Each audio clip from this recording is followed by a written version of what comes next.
கர்த்தருடைய வார்த்தைக்கு நேராய் நாம் கவனத்தை திருப்பலாம். யாராவது ஒருவர் நீதிமொழிகள் 10ஆம் அதிகாரம் 22ஆம் வசனத்தை வாசிப்போமாக. கர்த்தரின் ஆசீர்வாதமே ஐஸ்வரியத்தை தரும், அதனோட அவர் வேதனையை கூட்டார்.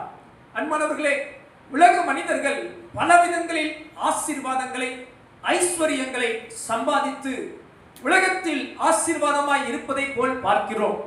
ஆனால் வேதம் சொல்கிறது கர்த்தர் தருகிற ஆசீர்வாதம் ஐஸ்வரியத்தை கொண்டு வருகிறது, அதனோட அவர் வேதனையை கூட்ட மாட்டாராம். உலகத்தின் ஆசீர்வாதங்கள் வேறே, கர்த்தர் தருகிற ஆசீர்வாதங்கள் வேறே. ஆண்டவர் ஒரு மனிதனை ஆசீர்வதிக்கிற விதங்கள் வித்தியாசமாய் இருக்கிறது. கடந்த வாரங்களில் நாம் கேட்ட கர்த்தருடைய வார்த்தையின்படி ஒரு தேவ மனிதன் கர்த்தரால் ஆசீர்வதிக்கப்பட தகுதி உள்ள நபராய் இருக்கும்போது, பாத்திரமான நபராய் இருக்கும்போது, தேவன் தமது ஆசீர்வாதத்தை அந்த மனிதன் மேலே, அந்த குடும்பத்தின் மேலே விசேஷ வண்ணமாய் காண்பிக்கிறார், வித்தியாசமாய் நடத்துகிறார், வித்தியாசமாய் விசேஷமாய் மகிமையாய் நேர்த்தியாய் அவர் தமது ஆசீர்வாதத்தை ஊற்றுகிறார். இந்த காலை நேரத்திலே தேவன் நம்மை எப்படி ஆசீர்வதிக்கிறார்? How God blesses. தேவன் நம்மை எப்படி ஆசீர்வதிக்கிறார் என்கிற தலைப்பின் கீழே சில வேத சத்தியங்களை உங்கள் முன் காண்பிக்க விரும்புகிறேன். முதலாவது ஒரு காரியம், உபாகமம் 8ஆம் அதிகாரம் 17-18 வசனங்களை பாருங்கள். உபாகமம் 8ஆம் அதிகாரம் 17-18 வசனங்கள். என் சாமர்த்தியமும் என் கைபலனும் இந்த ஐஸ்வரியத்தை எனக்கு சம்பாதித்தது என்று நீ உன் இருதயத்தில் சொல்லிக் கொள்ளாமலும் இருக்க எச்சரிக்கையாய் இருந்து, 18ஆம் வசனத்தை எல்லாரும் கவனியுங்கள். உன் தேவனாகிய கர்த்தரை நினைப்பாயாக, அவரே உன் பிதாக்களுக்கு ஆணையிட்டு கொடுத்த தம்முடைய உடன்படிக்கையை உறுதிப்படுத்தும்படி இந்நாளில் உனக்கு உண்டாயிருக்கிறது போல ஐஸ்வரியத்தை சம்பாதிக்கிறதற்கான பலனை உனக்கு கொடுக்கிறவர். அந்த 18ஆம் வசனத்தின் கடைசி 2 வரிகள் அடிக்கோடிட்டுக் கொள்ளுங்கள். வேதம் மிக தெளிவாய் சொல்லுகிறது, ஐஸ்வரியத்தை சம்பாதிக்கிறதற்கான பலனை உனக்கு கொடுக்கிறவர் தேவனே. கரங்களை உயர்த்தி அல்லேலூயா சொல்லுங்க. அல்லேலூயா. தேவன் நம்மை எப்படி ஆசீர்வதிக்கிறார்? முதலாவது காரியம், வேலை செய்யும்படி பலன் தந்து நம்மை ஆசீர்வதிக்கிறார். God bless by giving the strength to work.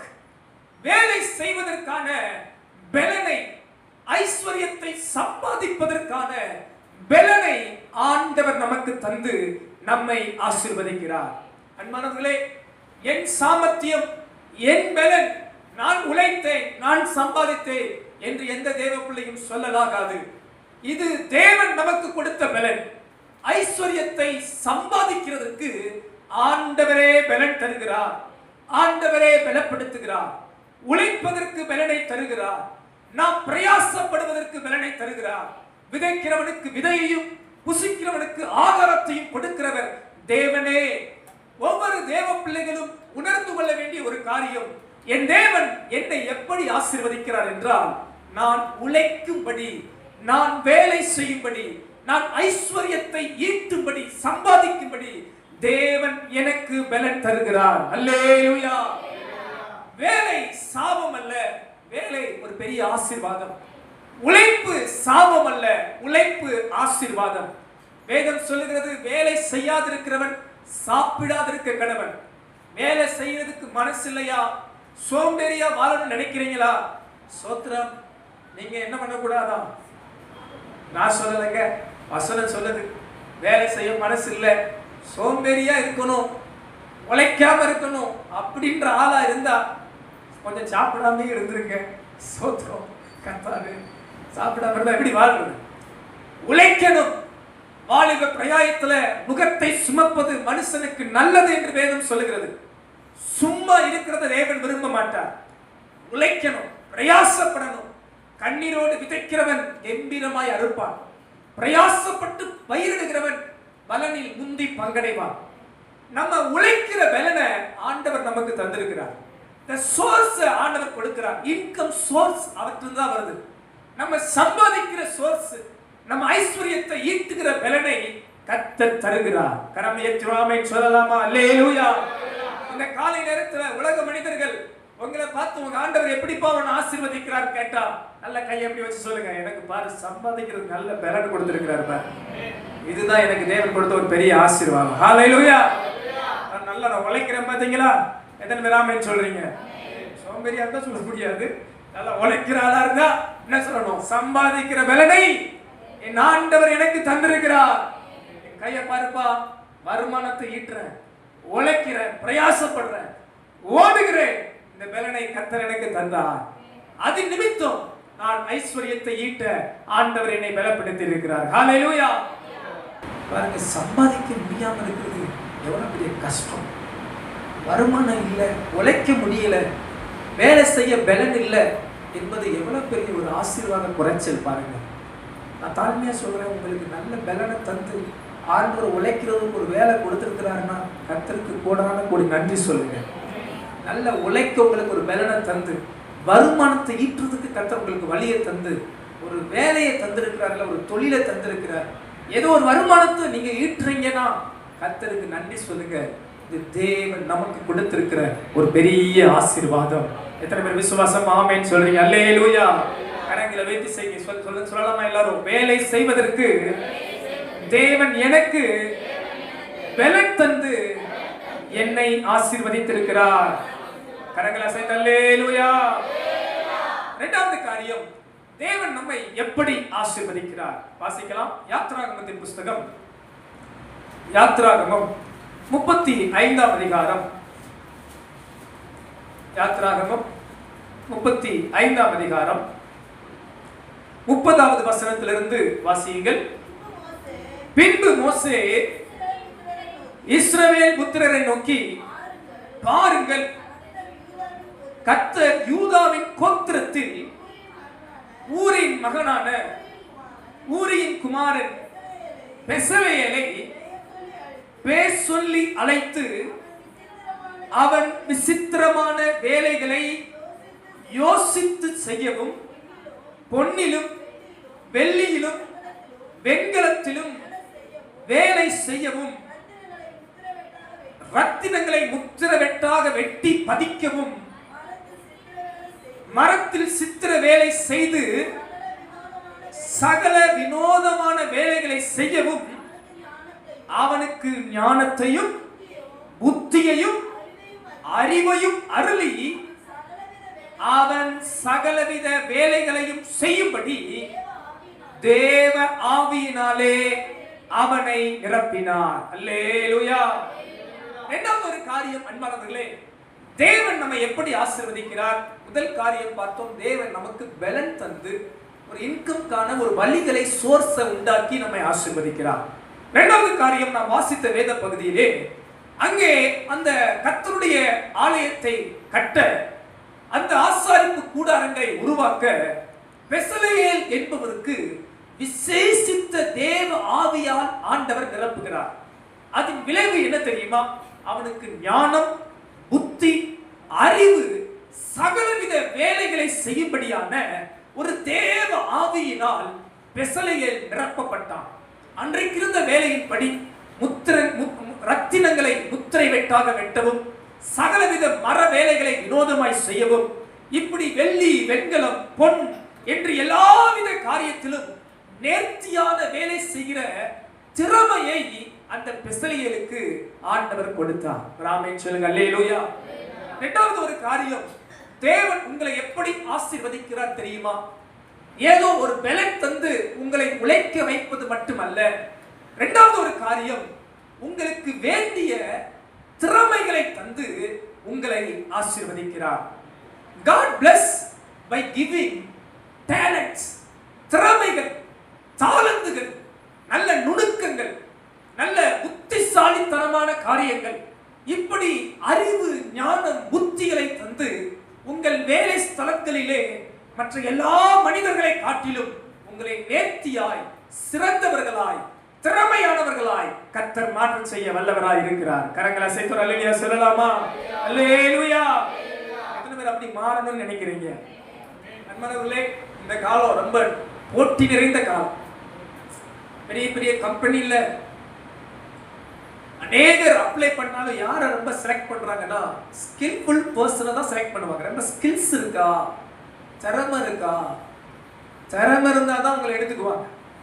இப்போ ஏஐ ஆர்டிஃபிஷியல் இன்டெலிஜென்ஸ் நல்ல டெவலப்பாக இருக்கிற காலம் பாருங்க. நான் சமீபத்தில் சில காரியம் கற்றுக்கிட்டு சாட் ஜிபியில் பார்த்தா வித்தின் செகண்ட்ல என்னென்ன கிடைச்சது தெரியுமா? சோத்திரம். அரை மணி நேரம் 1 மணி நேரம் ஒர்க் பண்ணுறத ஒரு வினாடியில் செஞ்சு கொடுத்துருக்கு. ஒரு 2-3 செகண்ட்ல ஈஸியாக நமக்கு பண்ணி கொடுத்தது. யோசிச்சு பார்த்தேன், அப்பா ஒரு மனுஷன் கொடுத்து கூட இப்படி இட முடியாது, வேலை வாங்குறது கஷ்டம். ஆனால் பாருங்க, ஒரு டெக்னாலஜி, ஒரு மிஷின் என்ன திறமையா, என்ன ஒரு டேலண்டாக பண்ணி கொடுக்குது பாருங்க. இப்படிப்பட்ட டெவலப்மெண்ட் பெருகி இருக்கிற காலத்திலும் தேவன் உங்களை சிறந்து விளங்க செய்ய வல்லவராக இருக்கிறார். நீங்க அதை விசுவாசிக்கணும். உங்களை ஆண்டவர் எப்படி ஆசீர்வதிக்கிறார்? நீங்க இதெல்லாம் ஒரு ஜெப குறிப்பா எடுத்துக்கங்க. ஆண்டவரே, பெசலெயேலுக்கு நீ தந்த ஞானத்தின் ஆவி, புத்தியின் ஆவி, திறமையின் ஆவி, விசேஷித்தவைகளை யூகித்து செய்கிற அந்த திறமைகளையும் ஞானங்களையும் எனக்கும் தேவன் தந்து என்னை ஆசீர்வதிக்க வல்லவராய் இருக்கிறார்.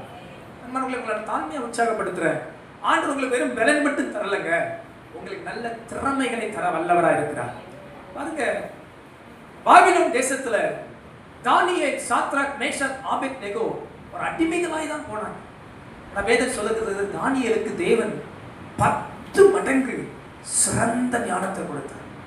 பாருங்க, தானியேல் இருந்த காலத்துல எத்தனையோ ராஜ்யங்கள் மாறினாலும் இந்த தானியேல் பிரதானியாவே இருந்தான். பாருங்க, வசனம் சொல்லுது, தானியேலின் காரியம் ஜெயமா இருந்தது. காரணம் என்ன தெரியுங்களா? ராஜ்யம் மாறிச்சு. நேபுகாத்நேச்சார் மாறினார், மேதியா பெர்சியா ராஜ்யம் வந்துச்சு. இப்படி பல ராஜாக்கள் வந்தாலும் தானியேலுக்குள்ள அந்த திறமையை பார்த்தார். தானியேலுக்குள்ள இருக்கிற அந்த விசேஷித்த தாளந்துகளை பார்த்து எல்லா ராஜாக்களும் அவனை உயர்த்தி தான் வச்சிருந்தாங்க. பார்த்தீங்கன்னா, ஆட்சி மாற்றம் வரும்போது அவனுக்கு சாதகம் இல்லாத ஆள் அடிக்கடி மாற்றுவாங்க. பார்த்துருப்பீங்க. ஒரு ஆட்சி மாறிச்சுன்னா போதும், என்ன பண்ணுவாங்கன்னா முதல்ல அதிகார வட்டங்களை மாற்றுவாங்க. ஏன்னா அந்த ஆட்சியில் அவங்கெல்லாம் சப்போர்ட்டா இருந்திருப்பாங்க. அடுத்த ஆட்சி வரும்போது அவங்களுக்கு ஏற்ற ஆளை நியமிப்பாங்க. ஆனால் தானியேல் பாருங்களேன், எந்த ராஜா வந்தாலும் தானியேல் அதிகாரமாகவே இருந்துச்சு. காரணம் என்ன தெரியுமா? அவன் விசேஷமான ஆள். அவரை போல டேலண்டான ஆளு அந்த தேசத்துல இல்லை, அந்த பட்டணத்துல இல்லை. ஏனென்றால் கர்த்தர் அவருக்குள்ளே 10 மடங்கு விசேஷித்த ஞானத்தையும் திறமைகளையும் தந்திருக்கிறார். ஹல்லேலூயா. எத்தனை பேர் ஆமென் சொல்ல முடியும்? இளம் பிள்ளைகளே, நல்ல வேலை பார்க்கிறவங்களே, வேலை போயிடலாம் கலங்காதீங்க. வேலை போயிடும், அது போயிடும், இது போயிடலாம் கலங்காதீங்க. கர்த்தர் உங்களுக்குள்ள நல்ல டேலண்ட தருவார், திறமைகளை தருவார். இதுவரைக்கும் நீங்க அப்படி விசுவாசிக்கலாட்டி இந்த பிரசங்கத்தை கேட்டு விசுவாசிங்க. ஆண்டவர் உங்களுக்கு இன்னைக்கு பாருங்க, இதுவரைக்கும் நீங்க ஒர்க் பண்ணதுல இருந்த டேலண்ட் திறமையை காட்டிலும் 10 மடங்கு உங்களை திறமசாலிகளாய் மாற்றுவாராக. அல்லேலூயா. ஒரு ஆள் ஆமென் அல்லேலூயா சொன்ன மாதிரி தெரியலையே. ஆமென் அல்லேலூயா. எத்தனை பேர் உங்களுக்கு போட்டியா வந்தாலும் உங்க அப்ளிகேஷன் தான் சாங்க்ஷன் ஆகும். எத்தனை பேர் உங்களுக்கு விரோதமா டெக்னாலஜி டெவலப் பண்ணினாலும், எத்தனை போட்டிகளும், எத்தனை உலகத்தின் அறிவுகள் பெருத்தாலும் உங்களை கர்த்தர் நடத்துறதுக்கு ஒரு வழியை வச்சிருப்பார். உங்களுக்கு ஒரு விசேஷித்த திறமையை கொடுப்பார். எத்தனை பேர் விசுவாசமாமேன்னு சொல்ல முடியும்? பிள்ளைகளுக்காக ஜெபிக்கிறவங்க அப்படி ஜெபம் பண்ணுங்க. ஆண்டவரே, என் பிள்ளையை திறமைசாலியா வரட்டும், அவனோட ஸ்கில்ஃபுல்லா மாத்துங்க ஆண்டவரே. அவனுக்குள்ள இருக்கிற அந்த திறமை வேற யாருக்கு இருக்கக்கூடாது. அப்படி ஒரு பெஸ்டான ஸ்கில்ஃபுல்லா மாத்துங்க ஆண்டவரே. பிள்ளைகளை ஆசீர்வதித்து ஜெபம் பண்ணுங்க. சும்மா படின்ட்டு சோத்திரம். ஆகா, பாஸ்டர் இன்னைக்கு தான் நமக்கு சாதகமா பேசுறாரு பிள்ளைங்க நினைக்கிறீங்களோ? சோத்திரம். படின்ட்டு போட்டு அவங்கள ஃபோர்ஸ் பண்ணி 100 மார்க் வாங்கு, ஃபர்ஸ்ட் ரேங்க் வாங்கு, ஃபர்ஸ்ட் ரேங்க் வாங்கு. சரிங்களா? நிறையா ஃபர்ஸ்ட் ரேங்க் வாங்கினவங்க இன்னும் ரொம்ப பாடுபட்டுக்கிட்டு இருக்கிறோம். திறமசாலிகள் முன்னேறி இருக்கிறார்கள். நல்ல திறமைகளை வளர்க்க என்கரேஜ் பண்ணுங்க. படிக்கிறத புரிஞ்சு படிக்க என்கரேஜ் பண்ணுங்க. அதுக்காக பிள்ளைகள் உங்களை படிக்கக்கூடாதுன்னு சொல்லலை. திறமைகளை வளர்த்துக்கங்க. படிக்கிறத ஏன் படிக்கிறோன்னு முதல்ல தெரிஞ்சுக்கங்க. சிலருக்கு ஏன் படிக்கிறோன்னே தெரியாது. சோத்திரம்.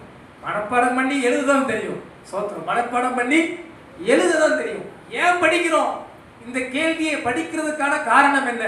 சிலருக்கு எக்ஸாமோட என்ன சப்ஜெக்ட் இருந்துச்சுன்னு தெரியாது.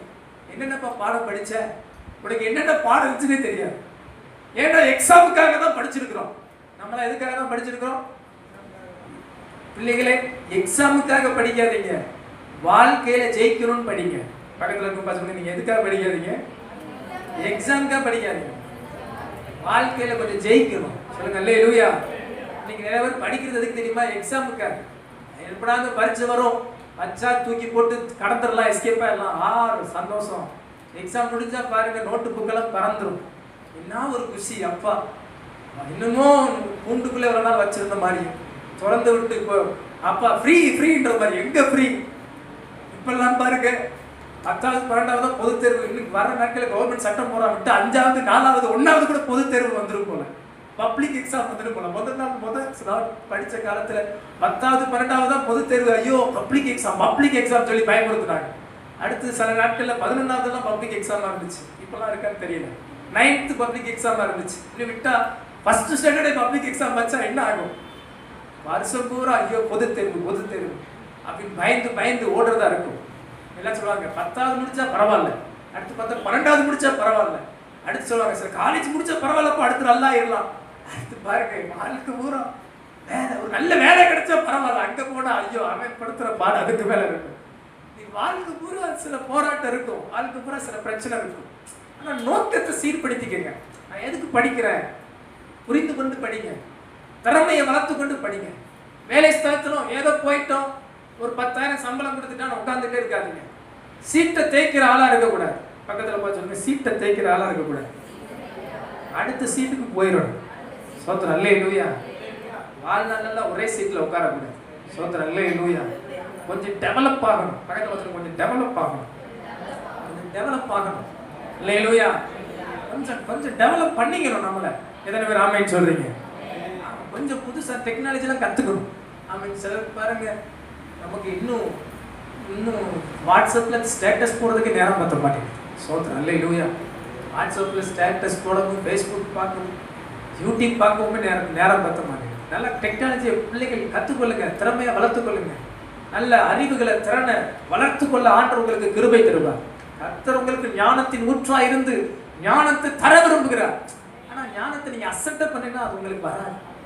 நீங்க கர்த்தர் தருகிற ஞானத்தை அசட்டை பண்ணினா அது உங்கள்கிட்ட தங்காது. கர்த்தர் தருகிற ஞானத்தை விரும்பி கேட்கணும். ஆண்டவரே, கர்த்தருக்கு பயப்படுதலே ஞானத்தின் ஆரம்பம். அந்த ஞானத்தை நீங்க விரும்பி கேட்டா கர்த்தர் உங்களுக்கு ஞானத்தை, திறமைகளை தருவார். தேவன் நம்ம எப்படி ஆசீர்வதிக்கிறார்? நல்ல திறமைகளை தந்து, நல்ல தாளந்துகளை தந்து, நல்ல யுக்திகளை நமக்கு கொடுத்து நாம் ஆசீர்வதிக்கப்படுகிறவர்களாய் கர்த்தர் நம்மை மாற்றுகிறார். இன்னொரு வசனத்தை கூட பார்க்கலாம். நீதிமொழிகள் 22:29 வசனம். நீதிமொழிகள் 22:29 வசனம். தன் வேலைகளில் ஜாக்கிரதையா இருக்கிறவனை நீ கண்டால் நீசருக்கு முன்பாக நில்லாமல் ராஜாக்களுக்கு முன்பாக அவன் நிற்பான். யாராவது இங்கிலீஷ் பைபிள் வச்சிருக்கீங்களா? அந்த வார்த்தை ஆங்கிலத்துல இருந்து ரொம்ப அருமையா இருந்துச்சு. யாராவது இங்கிலீஷ் பைபிள் வச்சிருக்கீங்களா? இல்லையா? வேதம் சொல்லுகிறது, தன் வேலையில் ஜாக்கிரதையுள்ள மனிதனை கண்டால் அவன் நீசருக்கு முன்பாக நில்லாமல் ராஜாக்களுக்கு முன்பாக நிற்பானா. நான் இங்கிலீஷ்ல வாசிக்கிறேன், நான் எடுத்துட்டேன். Do you see a man skilled in his work? வேலையில திறமையா இருக்கிற மனுஷனை நீ பார்த்தீங்கன்னா அங்க சொல்லுது பாருங்க, he will stand before kings, he will not stand before ordinary man. அவன் ஒரு சாதாரண மனுஷன் முன்னாடி நிக்க மாட்டான். எந்த ஒரு மனிதன் வேலையில ஸ்கில்ஃபுல்லா இருக்கிறானோ, திறமையா இருக்கிறானோ, அவன் சாதாரண இடத்துல இருக்க மாட்டான், ராஜாக்கள் இருக்கிற இடத்துல இருப்பான். சொல்லுங்க அல்லேலூயா. ராஜாக்கள் இருக்கிற இடத்துல இருந்தா நமக்கு சம்பளமும் எப்படி இருக்கும், உயர்வு எப்படி இருக்கும், ஆசீர்வாதமும் எப்படி இருக்கும். அப்போ ஒரு ஸ்கில்ஃபுல் மேன், தன் வேலையில் ஜாக்கிரதை உள்ளவன், திறமை உள்ளவன், அவன் ராஜாக்கள் முன்பாக நிற்பான். அன்பானவர்களே, தேவன் உங்களுக்கு திறமைகளை, தாளந்துகளை, நல்ல டேலண்ட்ஸ், யுக்தியை, ஞானத்தை தருகிறார். உங்களுக்கு வருமானத்தை ஈட்டும்படி, நீங்கள் உழைக்கும்படி, ஆசீர்வாதமா இருக்கும்படி. விசுவாசிக்கிறவங்க நல்ல கரங்களை தட்டி ஆண்டவரை மகிமைப்படுத்தலாமா? எல்லாம் கை வலி வந்துச்சோ?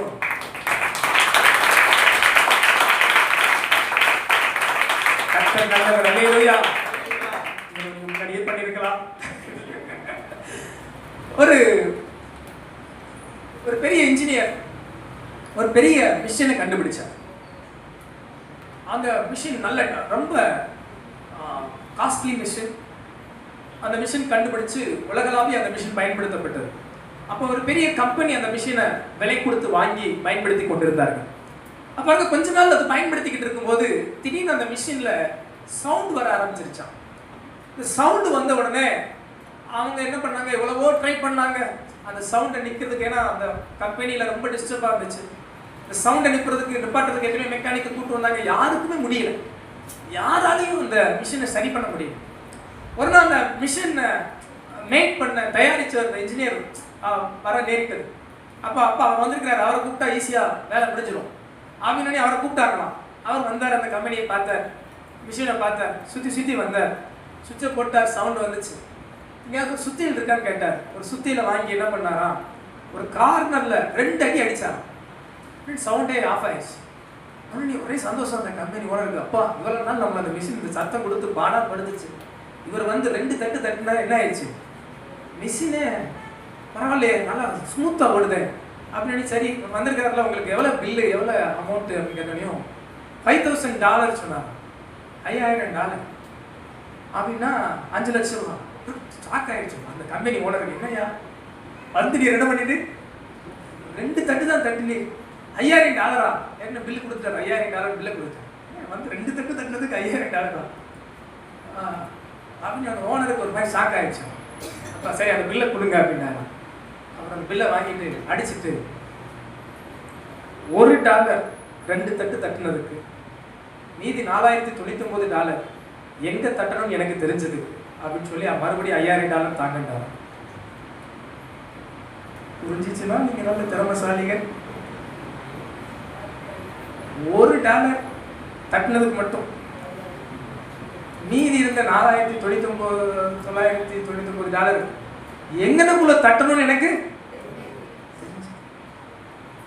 ஆண்டவர் உங்களுக்கு திறமைகளை, யுக்திகளை, தாளந்துகளை, எந்த மனுஷனுக்குள்ளாத கிருபைகளை தரும்போது தேவன் உங்களை உயர்த்தி ஆசீர்வதிக்க அவர் போதுமானவராக இருக்கிறார். விசுவாசிக்கிறவங்க நல்ல கரங்களை தட்டி ஆண்டவரை மகிமைப்படுத்தலாமா? ஹல்லேலூயா. தேவன் நம்ம எப்படி ஆசீர்வதிக்கிறார்? வேலை செய்ய பலன் தந்து ஆசீர்வதிக்கிறார், திறமைகளை தந்து ஆசீர்வதிக்கிறார். 3வது காரியம் உபாகமம் 28ஆம் அதிகாரம் 12ஆம் வசனம். சீக்கிரமா கொஞ்சம் வாசிங்க. உபாகமம் 28:12. ஏற்ற காலத்தில் உன் தேசத்தில் மழை பெய்யவும் நீ கையிட்டு செய்யும் வேலைகளை எல்லாம் ஆசீர்வதிக்கவும் கர்த்தர் உனக்கு தமது நல்ல பொக்கிஷ சாலையாகிய வானத்தை திறப்பார். நீ அநேக ஜாதிகளுக்கு கடன் கொடுப்பாய், நீயோ கடன் வாங்காதிருப்பாய். 3வது காரியம் வேதவசனம் அழகாய் சொல்லுகிறது, நீ கையிட்டு செய்யும் வேலைகளை எல்லாம் ஆசீர்வதிக்கிறார். அவர் பலன் தருகிறார், திறமைகளை கொடுக்கிறார். 3வது காரியம், நாம் செய்யும் காரியத்தை வாய்க்க பண்ணி ஆசீர்வதிக்கிறார். God bless the work we do. நம்ம செய்யறத ஆண்டவர் ஆசீர்வதிக்கிறார். நம்ம செய்யற வேலையை கர்த்தர் ஆசீர்வதிப்பேன் என்று சொல்கிறார். நம்ம உழைக்கிற உழைப்ப ஆண்டவர் ஆசீர்வதிக்கிறார். நம்ம தொழில தேவன் ஆசீர்வதிக்கிறார். நமது முயற்சியை ஆண்டவர் ஆசீர்வதிக்கிறார். பலன் தந்துட்டு திறமை தந்துட்டு விட்டுறது இல்ல.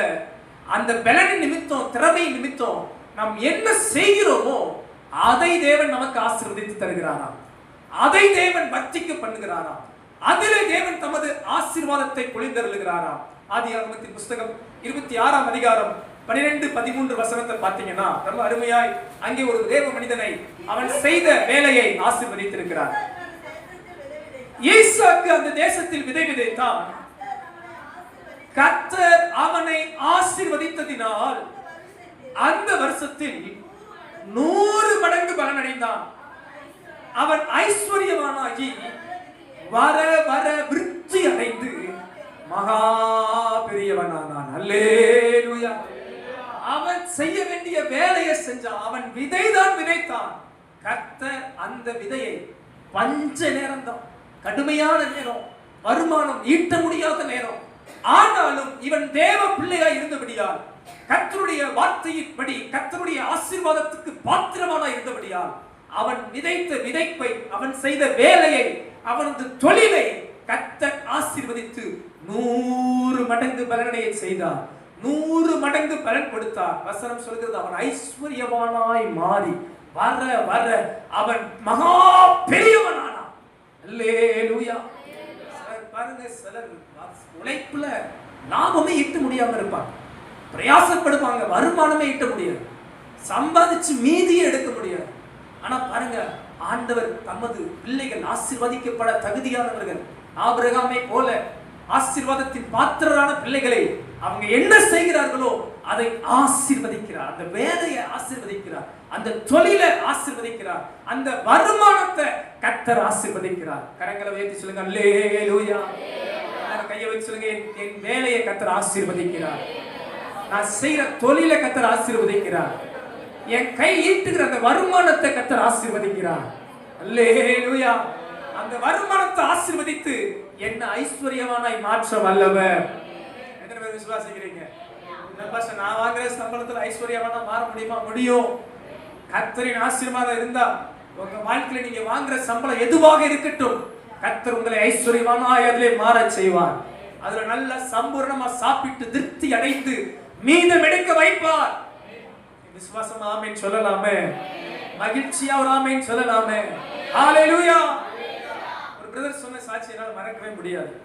அவர் ஆண்டவர் அறிந்த நாட்களில, ஆரம்ப நாட்களில ரொம்ப வைராக்கியமா இருப்பார், விசுவாசமா இருப்பார், ஜெபத்துல இருப்பார், ஆண்டவருக்காக உண்மையா உத்தமமா ஓடின ஒரு அருமை சகோதரர்.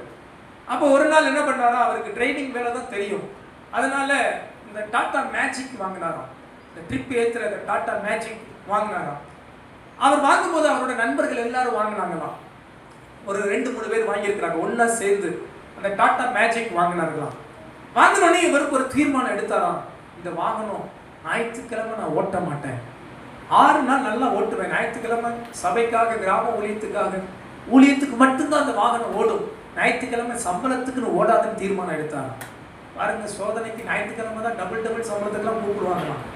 அவர் சொன்னார், அப்பா எனக்கு 2 சம்பளம் வேண்டாம், சர்ச்சுக்கே போய் 2 தீர்மானம் எடுத்தார். பாருங்க, அவர் சொன்ன சாட்சியை நான் அப்படியே சொல்றேன். அவர் சொல்லும்போது சொன்னார், காலங்கள் கடந்தது, நாட்கள் கடந்தது, அவரோட வாங்கின அவங்க ஃப்ரெண்ட்ஸ் எல்லாம் இஎம்ஐ கட்ட முடியாம பாதியிலேயே கம்பெனிக்கார வண்டியை தூக்கிட்டு போனானா, சிலர் நஷ்டத்துக்கு வித்து இஎம்ஐ கட்ட முடியாம போச்சான். அந்த பிரதர் அழகா சொன்னார், இந்த வாகனம் ஒரு இஎம்ஐ பிரேக் ஆகாம கடைசி வரைக்கும் என் இஎம்ஐ நான் கட்டினேன், கட்டி முடிச்சு என் பிள்ளைகள்லாம் நல்லா சம்பாதிக்க ஆரம்பிச்சிட்டாங்க, நல்லா ஐடி ஃபீல்டில் நல்லா ஏர்ன் பண்ண ஆரம்பிச்சிட்டாங்க. அதுக்கு மேலே நான் இந்த வண்டி ஓட்டணும்னு எனக்கு நிர்பந்தம் வரல. இந்த வாகனத்தை நான் நல்ல தொகைக்கு செகண்ட்ஸ் நான் சேல் பண்ணும்போது கூட நல்ல அருமையான லாபத்துக்கு நான் சேல் பண்ணினேன். நான் செஞ்ச வேலையை தொழில என் தேவன் எனக்கு ஆசீர்வதித்து கொடுத்தார் என்று சொன்னார். அல்லேலூயா. உங்க சம்பளம் சின்னதா இருக்கலாம், உங்க வேலை சாதாரணமான வேலையா இருக்கலாம், நீங்க கர்த்தருடைய சத்தத்தின்படி சித்தத்தின்படி ஒரு ஆபிரகாமை போல கர்த்தரால் ஆசீர்வதிக்கப்படுகிற வாழ்வு வாழ்ந்தா, சின்ன வேலையோ பெரிய வேலையோ, நீங்க செய்யற வேலையில, தொழிலில, உங்க வருமானத்துல கர்த்தருடைய ஆசீர்வாதத்தை காண்பீர்கள். கரங்களை அசைத்து அல்லேலூயா சொல்லலாமா? அல்லேலூயா. எத்தனை பேர் விசுவாசிக்கிறீங்க? ஆண்டவர் நான் செய்கிற காரியத்தை எனக்கு வாய்க்க பண்ணி என்னை ஆசீர்வதிப்பார் என்று சொல்லுகிறவர்கள் நல்ல கரங்களை தட்டி ஆண்டவரை மகிமைப்படுத்தலாமா? நல்ல உற்சாகமா கரங்களை தட்டி கர்த்தருக்கு மகிமை உண்டாகட்டும். இதுவரை அப்படிப்பட்ட ஆசீர்வாதத்தை காணாதவர்கள் இனி வருகிற நாட்களில் காண்பீர்கள். கர்த்தர் உங்கள் வாழ்வில் அற்புதங்களை செய்வாராக. ஹalleluya. 4வது காரியம், தேவன் நம்மை எப்படி ஆசீர்வதிக்கிறார்? முதல் காரியம், வேலை செய்ய வேண்டிய பலனை தந்து ஆசீர்வதிக்கிறார். திறமைகளை, புத்தியை, விசேஷித்த ஞானத்தை தந்து ஆசீர்வதிக்கிறார். நாம் செய்கிற காரியத்தை வாய்க்க பண்ணி ஆசீர்வதிக்கிறார். 4வது காரியம், யாத்ராகமம் 12ஆம் அதிகாரம் 35-36 வசனத்தை பார்க்கலாம். யாத்ராகமம் 12:35-36. மோசே சொல்லியிருந்தபடி இஸ்ரவேல் ஜனங்கள் எகிப்தியரிடத்தில் வெள்ளி உடைமைகளையும் பொன்னுடைமைகளையும் வஸ்திரங்களையும் கேட்டார்கள். கர்த்தர் ஜனங்களுக்கு எகிப்தியரின் கண்களில் 「」 தயவு கிடைக்கும்படி செய்ததினால் 「 「 「 「 「 「 「 「 「 「 「 「 「 「 「 「 「 「 「 「 「 「 「 「 「 「 「 「 「 「 「 「 「 「 「 「 「 「 「 「 「 「 「 " 「 「 " 「 「 " அவர்கள் கேட்டதை அவர்களுக்கு கொடுத்தார்கள். இவ்விதமாய் அவர்கள் எகிப்தியரை கொள்ளையிட்டார்கள். அல்லேலூயா. நான்காவது காரியம், தேவன் நம்ம எப்படி ஆசீர்வதிக்கிறார். அன்றைக்கு இஸ்ரவேல் ஜனங்கள் சுமார் 400 ஆண்டு காலம் எகிப்து தேசத்தில் அடிமைகளாகவே இருந்தார்கள்.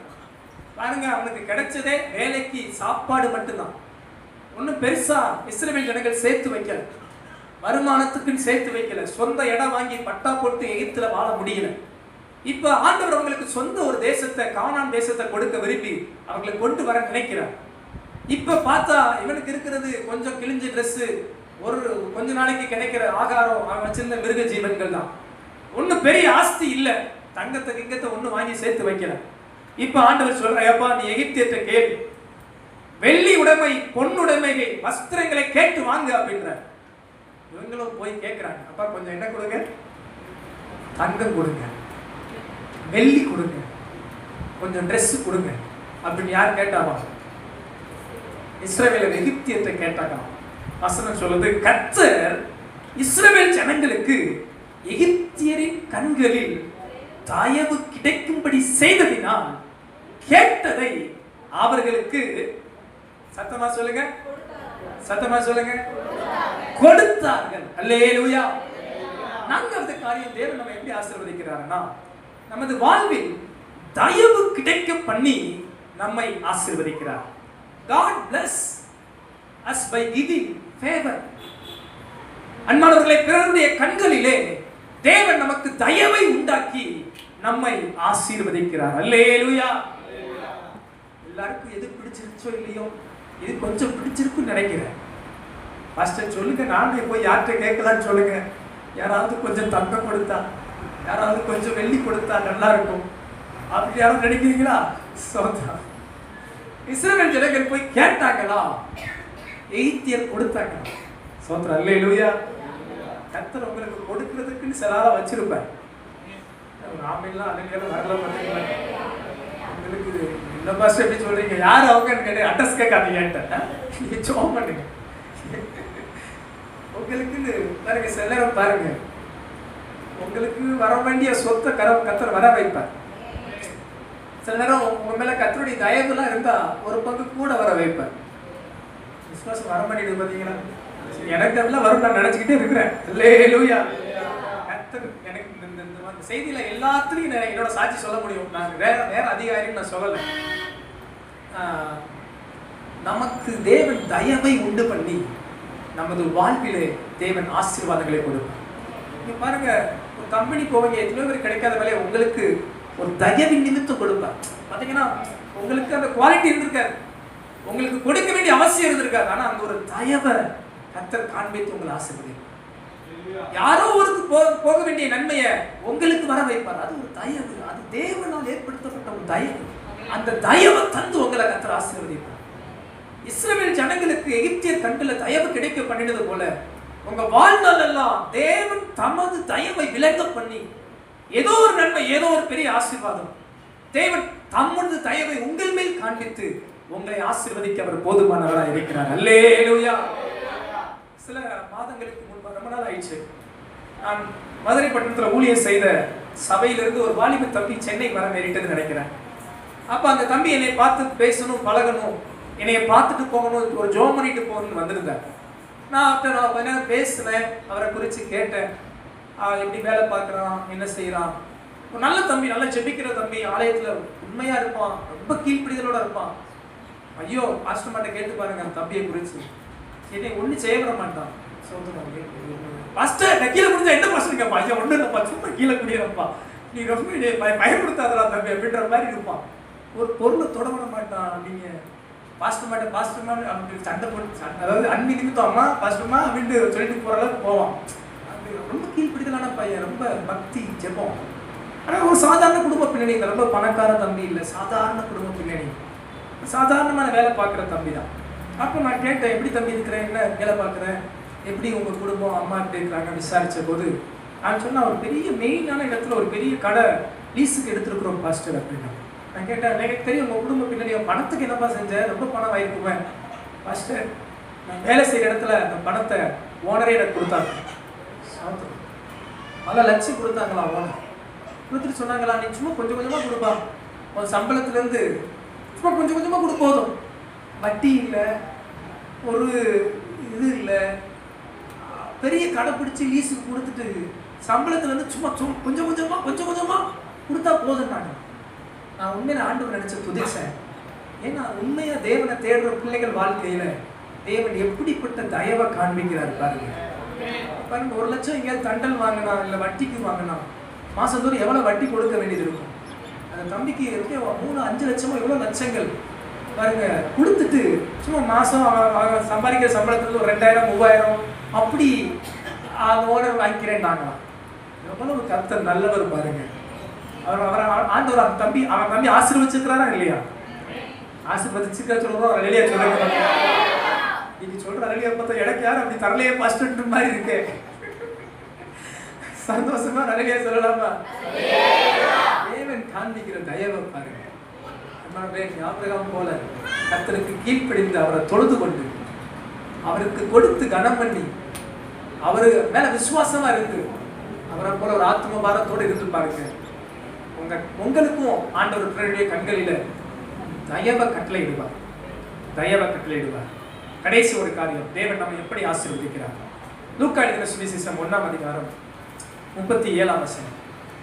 லூக்கா எழுதின சுவிசேஷம் 1ஆம் அதிகாரம் 37ஆம் வசனம். சீக்கிரமா வாசிக்கிறீங்களா? தேவனாலே கூடாத காரியம் ஒன்றுமில்லை. அல்லேலூயா. தேவனாலே கூடாத காரியம் ஒன்றுமில்லை.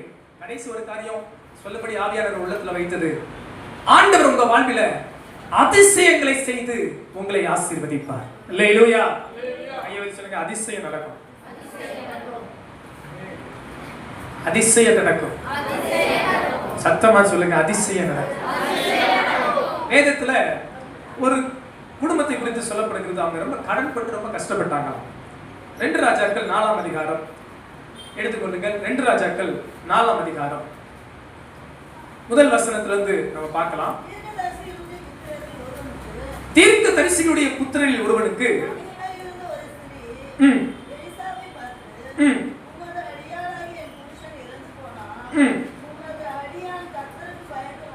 உமது அடியான் கர்த்தருக்கு பயந்து நடந்தான் என்பதை அறிவீர். கடன் கொடுத்தவன் இப்பொழுது என் 2 குமாரரையும் தனக்கு அடிமையாக்கி கொள்ள வந்தான் என்றார். நல்லா கவனிங்க, அங்கே ஒரு தீர்க்கதரிசி வீட்டுல கடன். அந்த தீர்க்கதரிசி இப்போது இல்ல. கடன் கொடுத்தவன் 2 பிள்ளைகளையும் அடிமையாக்க வந்திருக்கிறான். சாப்பாட்டுக்கு வழி இல்ல, கடனை அடைக்க வழி இல்ல. ஆனா அந்த தீர்க்கதரிசி கர்த்தருக்கு பயந்து நடந்த தீர்க்கதரிசி, நல்ல தேவ மனிதன். அப்படிப்பட்ட ஒரு நெருக்கத்தின் நேரம். அப்ப அந்த எலிசா அந்த தீர்க்கதரிசி மனைவியை பார்த்து கேட்கிறார். எலிசா அவளை நோக்கி, நான் உனக்கு என்ன செய்ய வேண்டும்? வீட்டில் உன்னிடத்தில் இருக்கிறது என்ன என்று சொல் என்றார். அதற்கு அவள் சொல்றா, எங்க வீட்டுல என்ன இருக்குன்னா, ஒரு குடம் எண்ணெய் அல்லாமல் உமது அடியாருடைய வீட்டில் வேறொன்றும் இல்லை. ரொம்ப பெருசாலாம் எது சேர்த்து வைக்கல, பேங்க் டெபாசிட் இல்லை, பணம் இல்லை, வருமானம் இல்லை, ஒரே ஒரு குடம் எண்ணெய் மட்டும் இருக்கிறது. அப்ப இந்த எலிசா அந்த சகோதரியை பார்த்து சொல்லுகிறார்.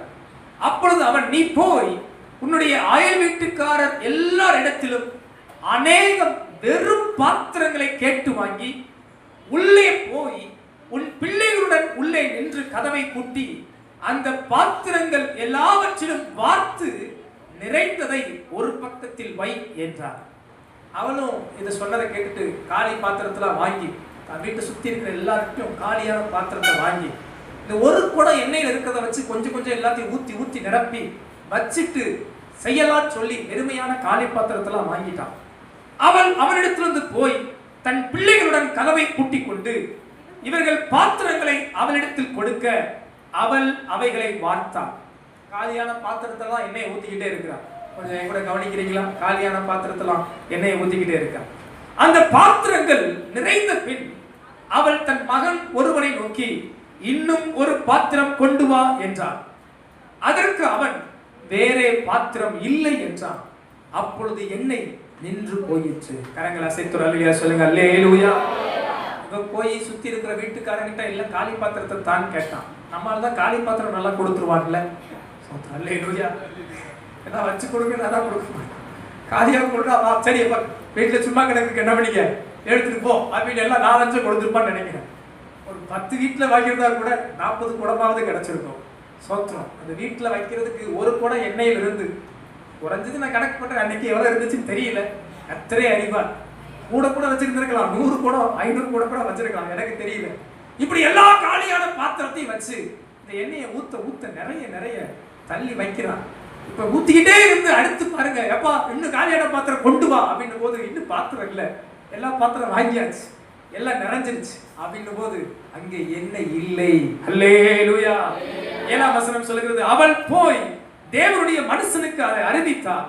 அப்பொழுது அவன், நீ போய் அந்த எண்ணெயை விற்று உன் கடனை தீர்த்து மீந்ததை கொண்டு நீயும் உன் பிள்ளைகளும் ஜீவனம் பண்ணுங்கள் என்றான். கரங்களை தட்டி ஆண்டவரை மகிமைப்படுத்தலாமா? நல்ல கரங்களை தட்டி, நல்ல விசுவாசத்தோடு கரங்களை தட்டி, ஆண்டவர் நம்மை ஜீவனம் பண்ணத்தக்க அளவுக்கு நமது வாழ்வில் அதிசயங்களை செய்வார். நமது கரங்கள் ஒரு நாளும் ஒடுக்கப்படாது. விசுவாசிக்கிறீங்க? தேவன் என் வாழ்க்கையில அதிசயத்தை செய்து கூட என்னை ஆசீர்வதிப்பார். அப்படிப்பட்ட விசுவாசம் இருக்கு. தேவன் நினைச்சா போதுங்க, அவர் அதிசயமானவைகளை செய்வார். அதிசயமானவைகளை நடப்பித்து என்னை ஆசீர்வதிக்க, என்னை போஷிக்க, என்னை காப்பாற்ற என் தேவன் வல்லமை உள்ளவராக இருக்கிறார். இந்த கடன்பட்ட இந்த சகோதரி வாழ்வில் எல்லாம் குறைவுபட்டது. ஒரு குடம் எண்ணெய் தான் இருந்தது. அதையும் ஊற்றி கடனை எல்லாம் விற்று தீர்த்து மீதையானதை வைத்து சாப்பிடுகிற அளவுக்கு கர்த்தர் அந்த சகோதரியை ஆசீர்வதித்தார். ஹல்லேலூயா. உங்க வாழ்வில் அப்படிலாம் நடக்கணும்னு விரும்புறீங்க? உங்களுக்கு ஒண்ணுமே சம்பாதிக்க முடியல, வழி இல்லை, திறமை இல்லை, உங்களுக்கு உங்க உங்க வருமானம் ஈட்டுறதுக்கு ஒண்ணும் முடியல, எங்கேயும் இல்லை, என்ன பண்ணவே தெரியல, அப்படி ஒரு நேரத்துல கூட தேவன் உங்க வாழ்வில அதிசயமானவைகளை செய்ய வல்லமையுள்ளவராக இருக்கிறார். உங்களை ஆசீர்வதிக்க தேவன் உண்மையுள்ளவராக இருக்கிறார், போதுமானவராக இருக்கிறார். விசுவாசிக்கிறவங்க கரங்களை அசைத்து அல்லேலூயா சொல்லலாமா? ஒரு முறை என் வாழ்க்கையில் நடந்த நிறைய சம்பவம் உண்டு. ஒரு சம்பவம் எனக்கு ரொம்ப பிரமிப்பா அதிசயமா இருக்கும். அதை மாத்திரம் சொல்லி நான் ஜெபிக்க விரும்புறேன். ரொம்ப வருஷம் ஆயிடுச்சு நினைக்கிறேன்.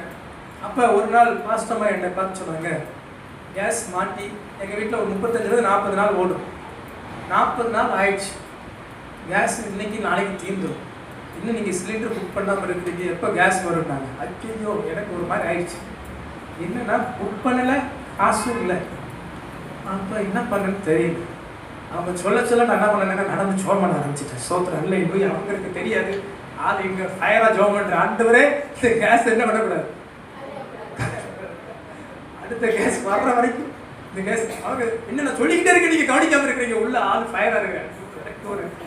எனக்கு ஒரு அதிசயம் நடக்கணும், எனக்கு வாழ்க்கையில் ஒரு அற்புதம் நடக்கணும் அப்படின்னு நான் நடந்து ஜோம் பண்ணிட்டு இருக்கேன். சிலிண்டர் பார்க்கும் போதெல்லாம் ஜோம் பண்ணுவேன்.